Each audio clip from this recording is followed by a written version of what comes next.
Cela fait plus d'un mois que le petit teaser d'House of the Dragon a été dévoilé par HBO, l'occasion de mettre enfin un visage sur le premier spin-off tant attendu de Game of Thrones.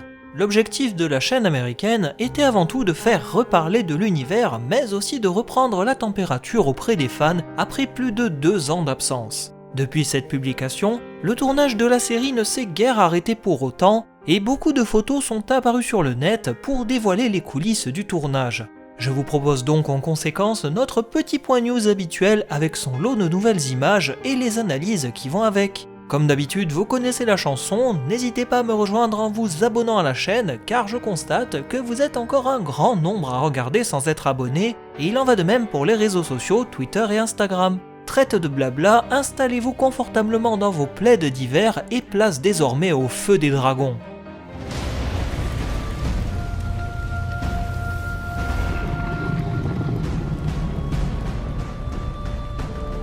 Pour cette vidéo, j'avais envie de découper l'analyse en 2 temps, une première partie consacrée aux personnages, déclarations, photos et rumeurs, et enfin une seconde moitié de vidéo articulée autour des lieux, décors qui accompagneront l'univers de la série. Récemment, l'acteur Matt Smith, qui incarne Daemon Targaryen dans House of the Dragon, s'est exprimé sur la série. Il a tout d'abord dit que son dragon Caraxès est, je cite, « génial, énorme, rouge et furieux ».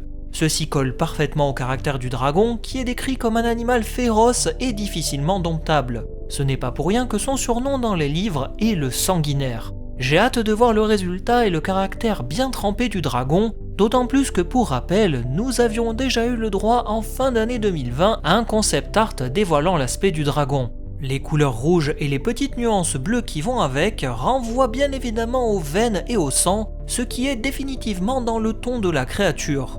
Dans la suite de ses déclarations, l'acteur a également indiqué que le tournage de la série s'étendrait jusqu'à janvier 2022. Comme l'a très justement indiqué la garde de nuit, 10 mois de tournage au total, c'est bien plus que n'importe quelle saison de Game of Thrones. Ceci peut s'expliquer par les contraintes dues au Covid qui rallongent les délais de tournage, obligent à renforcer les mesures de sécurité, etc.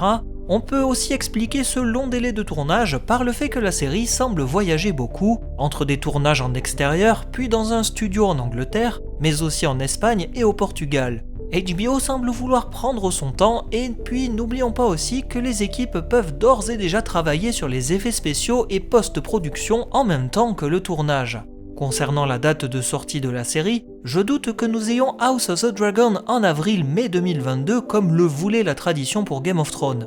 Je pense plutôt pour une sortie à la rentrée en septembre 2022, ce qui serait assez osé pour ne pas dire culotté de la part d'HBO, compte tenu du fait que cela placerait House of the Dragon en concurrence directe avec la série Seigneur des Anneaux de Prime Video. Mais peut-être que c'est là justement l'argument marketing, aller attaquer la série de Prime sur son propre terrain. Bref, affaire à suivre donc.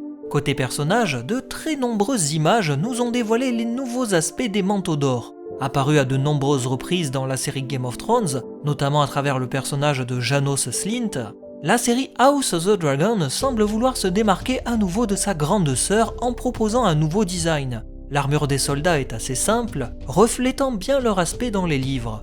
Le plus surprenant est bien entendu ce manteau d'or avec une belle couleur vive qui tape directement dans l'œil et qui permet là aussi d'identifier les personnages. Les manteaux d'or ont été ajoutés sur la demande du prince Daemon Targaryen à ces nombreux soldats qui jusque-là faisaient simplement des patrouilles dans la capitale. D'abord appelés le guet, puisqu'ils quadrillaient et gardaient la cité, ils adopteront le surnom de manteaux d'or après que le prince Daemon les ait équipés ainsi.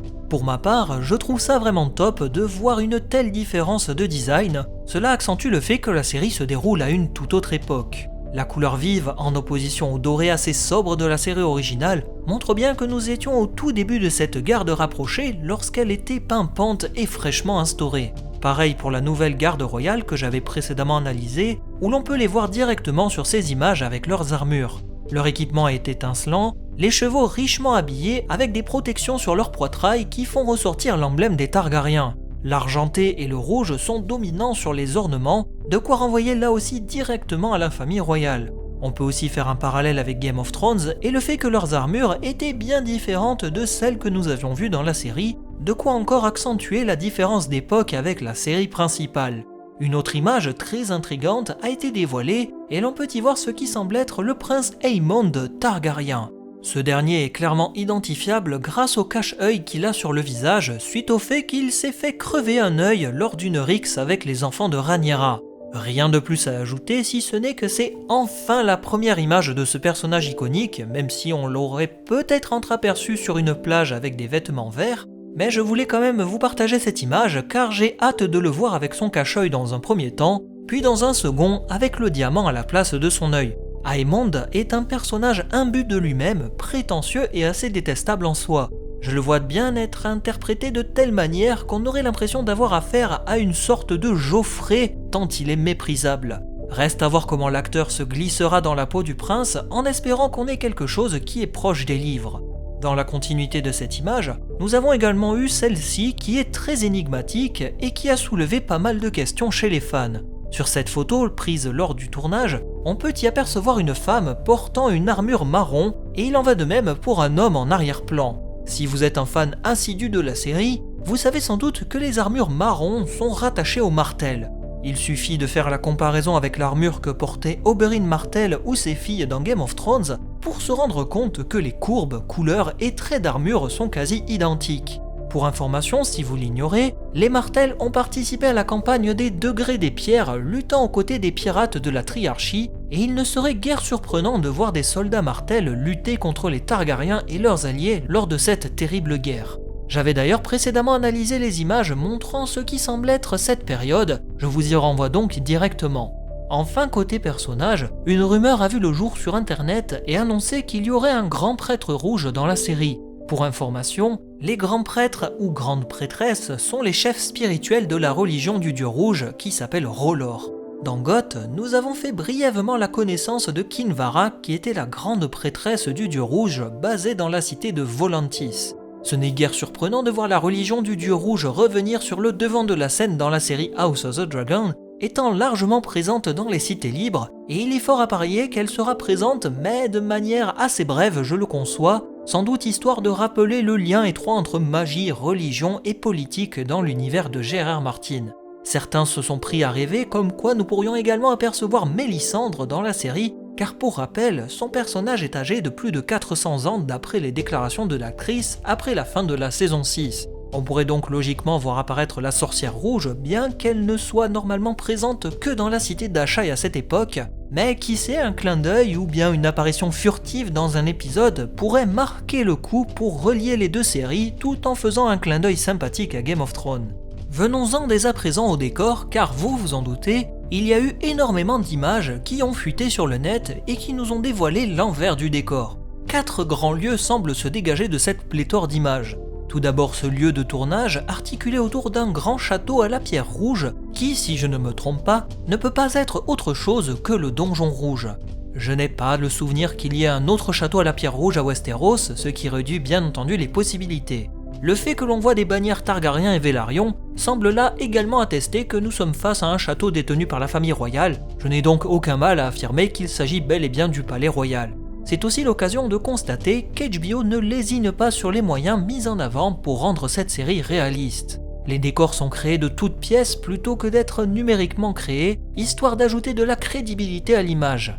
Qui plus est, des décors physiques peuvent être facilement récupérés pour être réutilisés dans le futur. Mais vous vous doutez bien que le plus intéressant se trouve à côté de ce château. Et oui, les plus observateurs d'entre vous auront sans doute remarqué la présence de ce baral sacré sur le côté. Arbre sculpté par les enfants de la forêt et lieu de prière pour les anciens dieux du Nord, il s'agit d'un indice important pour le lieu où nous nous trouvons. Je doute très sincèrement qu'il s'agisse de l'arbre sacré de Winterfell, la cour étant bien trop petite et proche du château à pierre rouge. Cela n'exclut pas la possibilité que nous verrons Winterfell plus tard, car pour rappel, le décor de la cité des Stark est déjà existant et il peut très bien être réutilisé pour House of the Dragon. En revanche, il faut savoir que beaucoup de cités dans le sud ont conservé des barrals et bois sacrés, et que si l'on se réfère au plan et à la description du Donjon Rouge, il y a bel et bien un bois sacré avec un barral. La petite particularité de celui de la capitale est que l'arbre sacré n'est pas sculpté. Nous verrons bien s'ils vont décider ou non de le sculpter, puisque dans les livres et la série, nous sommes toutes et tous habitués à voir ces arbres avec d'étranges visages, Et je pense, dans une optique de ne pas perdre le spectateur entre guillemets lambda qui ne connaît pas grand chose, il vaudrait mieux qu'il soit sculpté pour qu'il soit pleinement raccordé à ses divinités. Le bois sacré est d'ailleurs assez petit, ce qui est surprenant compte tenu du fait qu'il est normalement décrit dans les livres comme faisant autour de 4000 m². Je suis quand même très curieux de voir ce qu'ils vont en faire dans la série, puisque le Nord et les anciens dieux sont assez absents du récit contrairement à Goth. Est-ce que ce sera le lieu de rencontre secret de nombreux personnages? Là, c'est un total mystère. En tout cas, lorsqu'on lit ces deux lieux, on se rend vite compte que nous sommes dans le donjon rouge de Port-Réal, plus précisément près de la citadelle de Maegor, qui est le lieu de résidence de la famille royale. Un endroit qui sera assez primordial pour le reste de la série, tant il s'y déroulera de choses importantes et de retournements des situations rocambolesques. Un second et troisième lieu semblent abriter plusieurs séquences de tournage qui n'ont pas livré tous leurs secrets. Tout d'abord ce château d'Espagne avec des plans filmés de nuit et de jour où l'acteur de Daemon Targaryen a été aperçu sur place. Il m'est très difficile d'exploiter en l'état ces images puisque ça peut être tout et n'importe quoi. Ensuite, une autre image avec des fausses falaises et une plage jonchée de cadavres. Il suffit pour cela de relier cette séquence à celle que nous avions précédemment analysée dans les autres vidéos pour se rendre compte qu'elles peuvent être liées. Pour moi, il s'agit d'un champ de bataille résultant de la guerre des degrés des pierres où les Targaryens et Velaryon sont opposés aux pirates de la Triarchie et aux Martels. On remarque aussi sur le côté en bas à gauche qu'il y a des gradins et il est fort à parier que ce soit le plateau de tournage ayant été utilisé pour le tournoi que nous avons déjà aperçu très rapidement dans le petit teaser. Et enfin, pour finir, il faut nous attarder sur les nombreuses images du tournage en Espagne. On a pu y voir plusieurs scénettes qui se sont dégagées de ce lieu. Tout d'abord cette grande place centrale avec beaucoup de denrées alimentaires, mais aussi des objets comme des paniers en osier, ombrelles, tapis, cages à oiseaux, poteries, etc. Il semblerait que nous sommes face à un haut lieu de commerce avec qui plus est des objets qui semblent plutôt renvoyer à Essos qu'à Westeros. Les aspects très orientaux et exotiques font vraiment penser à l'influence d'un bazar oriental qu'on peut retrouver sur le continent d'Essos, notamment dans les cités libres. Ce grand marché est bordé de pierres apparentes et bâtiments aux couleurs jaunâtres blanchâtres qui pourraient très bien renvoyer à la cité de Ville-Vieille ou bien Port-Réal.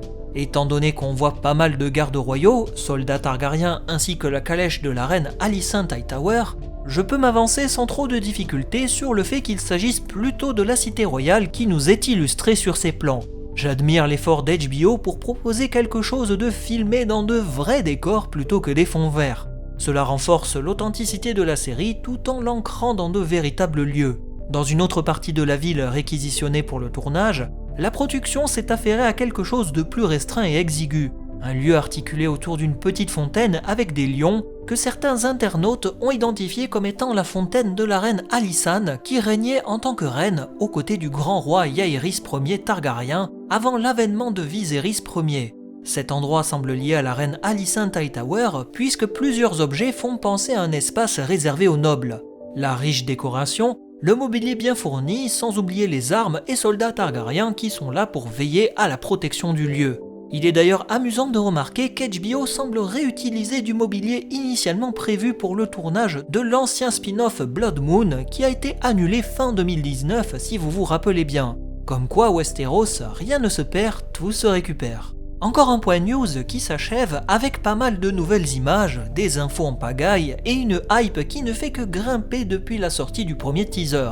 Je me suis davantage penché sur de la description que de l'explication et contextualisation, chose que j'avais déjà fait par le passé dans les 3 dernières vidéos analyses du tournage que j'avais publiées successivement au mois de septembre. J'espère vous avoir quand même intéressé avec ces quelques nouvelles images tout en rassurant les plus sceptiques d'entre vous. Bien que je vous l'accorde, il vaut mieux attendre la série pour réellement se prononcer. Merci encore à vous de votre attention, on se quitte en musique et on se dit à la prochaine pour d'autres vidéos et analyses. Bye tout le monde.